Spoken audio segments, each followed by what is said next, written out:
Hello, my fellow hunters, lore lovers, and supernatural sleuths. Welcome back to Supernaturalist, the podcast where we dig into the monsters, myths, and eerie folklore behind supernatural, one episode at a time. Today, we're heading into Cicero, Indiana. This is one of the creepiest, kid centered episodes in early Supernatural. It's season 3, episode 2. The kids are all right. And let me just say right now, this episode taps into a very specific kind of horror.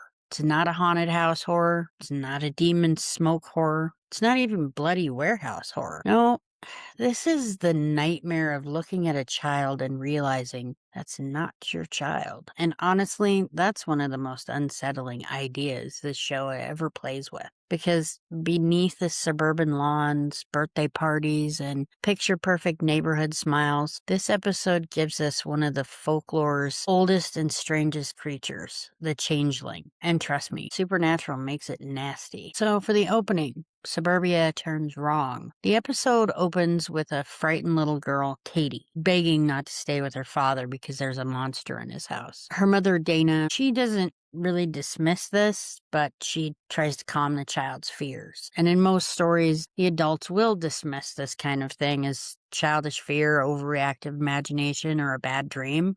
But this is supernatural. So naturally, the child is onto something, and her mother, Dana, knows it. And not long after the girl comes home, her father dies in a really gross garage accident involving a power saw, and Sam and Dean roll into town to investigate. But that's not the only reason they're there. And on the surface, it looks like a freak death, but in true Winchester fashion, they quickly realize it's part of a pattern. People in the neighborhood have been dying, mothers are acting strange, children are getting stranger, and something monstrous is moving through this tiny little community like rot under fresh paint. At the same time, he decides to reconnect with Lisa, a woman he had a fling with years earlier, and he suddenly finds himself staring at her son Ben, who looks, talks, and acts alarmingly like a mini Dean. So while Sam is chasing monster clues, Dean is dealing with a completely different kind of terror. What if he accidentally had a kid? And somehow the episode makes both storylines work beautifully. For the creature of the week, we have the Changeling. So let's get into the folklore, shall we? The Changeling is one of the most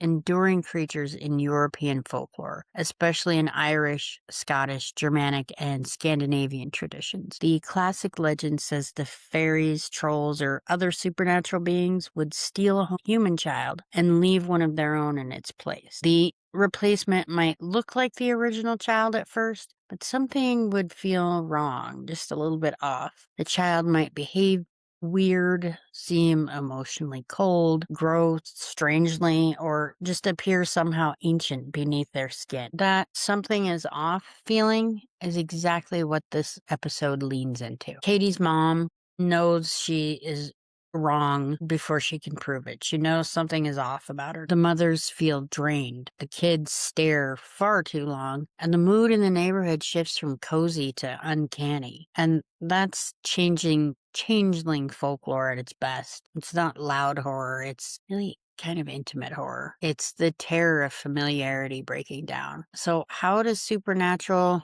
reimagine the Changeling? It doesn't go with the fairy tale version exactly. Instead, the show turns changelings into parasitic child snatchers. A little bit different. They creep in through bedroom windows, they kidnap the real children, they mimic them, then they feed on the mothers until the women die. The real kids are hidden underground. They're alive, but trapped, while the imposters move through the neighborhood pretending everything is normal. Everyone can see that nothing is normal. That's a brutal twist on an old myth, and it works so well because it keeps the emotional core of changeling lore intact. The key fear has always been this: the child you love is gone, and something else is wearing their face. What a horrific thought. This episode just adds body horror, predation, and a much darker biological angle. And then there's the visual design. A reflection reveal reveals with Katie is it's really nightmare fuel. Dana sees the child beside her, but in the mirror, the face is old, gray, and monstrous. That image is so effective because reflections in horror often reveal truth. Mirrors strip away the disguise. In folklore and fiction alike, reflective surfaces expose that what ordinary sight can't. It's such a smart supernatural detail. So why is this episode so creepy? What makes this episode hit is the setting.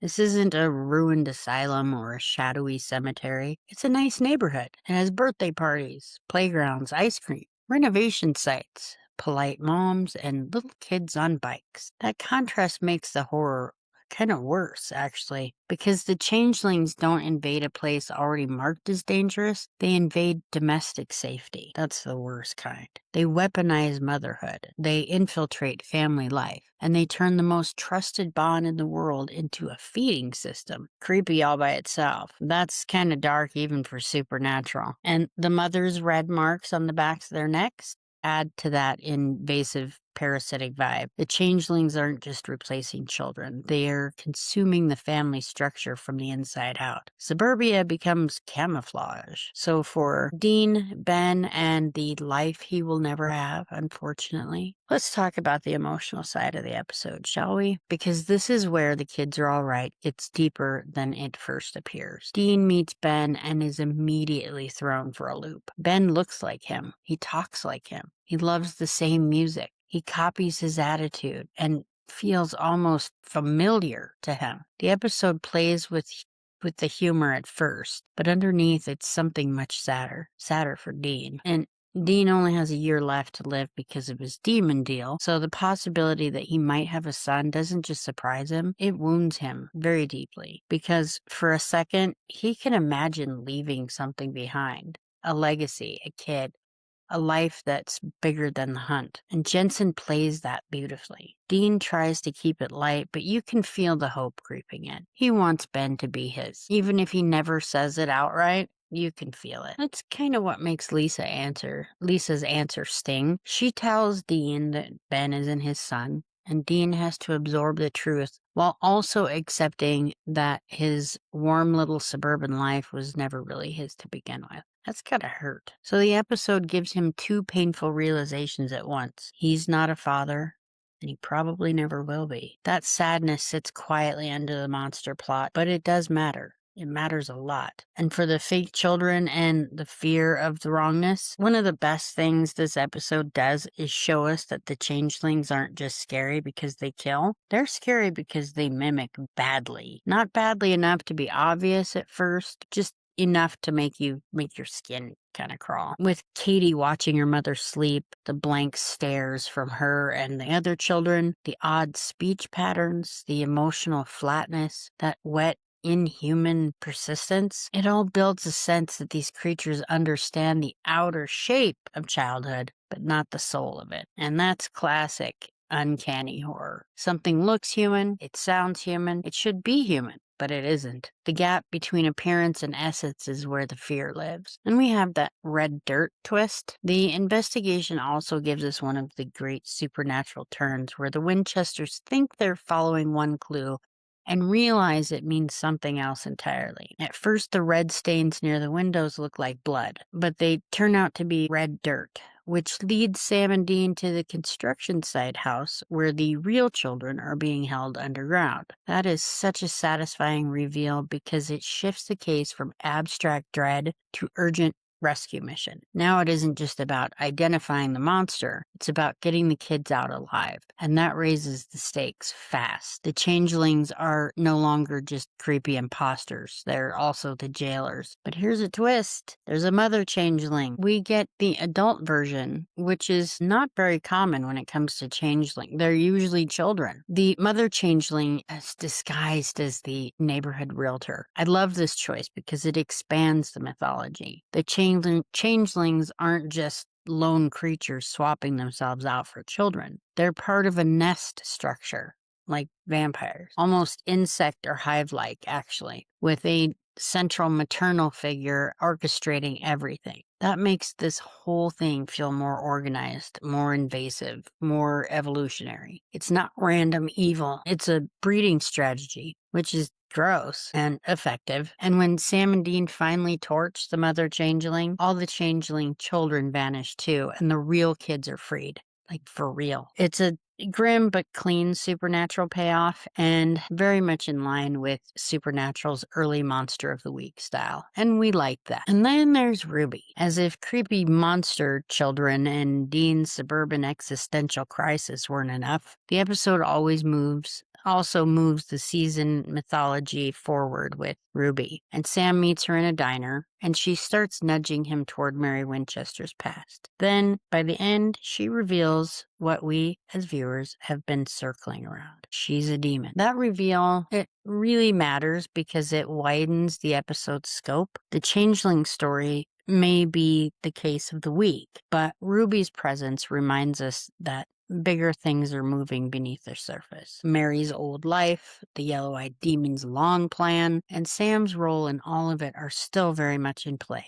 So the episode does two things at once. It tells a creepy suburban folklore story, and it quietly deepens the myth arc. That's part of why it works so well. And why the changeling myth endures? There's a reason changelings remain such a powerful horror idea. At the heart of the legend is the fear people have carried for centuries, that love alone may not protect the home, that evil can enter through the most ordinary opening, and that the people we trust most can become strangers overnight, and we don't even know why. In old folklore, changeling stories were often used to explain illness, developmental differences, personality changes, or grief people couldn't understand. They reflected fear and confusion and helplessness in the face of family tragedy. Supernatural modernizes that fear and turns it into literal monster hunting, but the emotional engine is still the same. The episode is about sensing something is horribly wrong and not being believed until it's almost too late. That makes the horror personal, and personal horror is always the hardest to shake. The Kids Are Alright is one of those supernatural episodes that gives you creepy folklore, memorable visuals, and emotional character all at once. The changelings are nasty. They're not pretty to look at either. The neighborhood setting is deeply unsettling,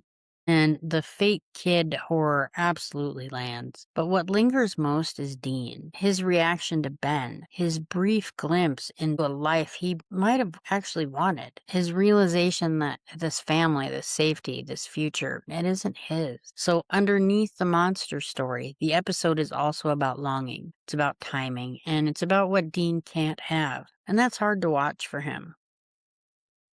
And that gives us a whole thing of more heart than you might expect from an episode featuring murderous fake children and a shape-shifting monster mom. Honestly, that's Supernatural at its best. Scary, sad, a little funny, and emotionally rude in the most effective way. Now for fun facts and behind-the-scenes info. Kids Are Alright aired on October 11th, 2007.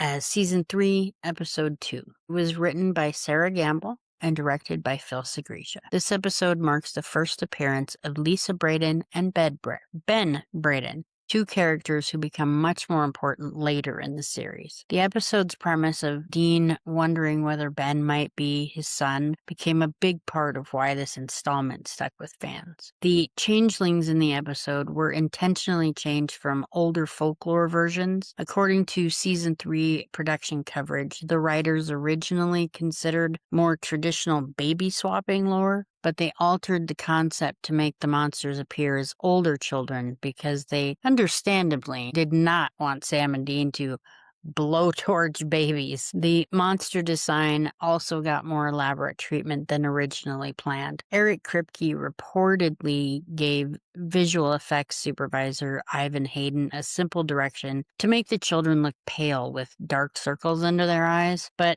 Hayden pushed the design further and modeled aspects of the changelings after lamprey, giving them more parasitic, predatory feel. And that worked. Retrospective reviews have noted that the episode works as more than just a creature feature. It's often remembered as an early season 3 episode that combines a nasty standalone monster case with important long-term character development for Dean and Sam, especially Dean's longing for a normal life and the first major hints that Ruby has her own agenda. And that becomes quite clear later on. And one caution on the behind-the-scenes side, there are plenty of fan recollections and trivia lists about the episode online. But the most solid production detail I found were the air date, writer, director credits, Lisa and Ben's importance, and the Changeling design notes that I mentioned before. That's all for today's episode of Supernaturalist. I hope you enjoyed The Kids Are All Right. If so, please remember to like and subscribe and share this with other Supernatural fans. Thank you again and have a great weekend.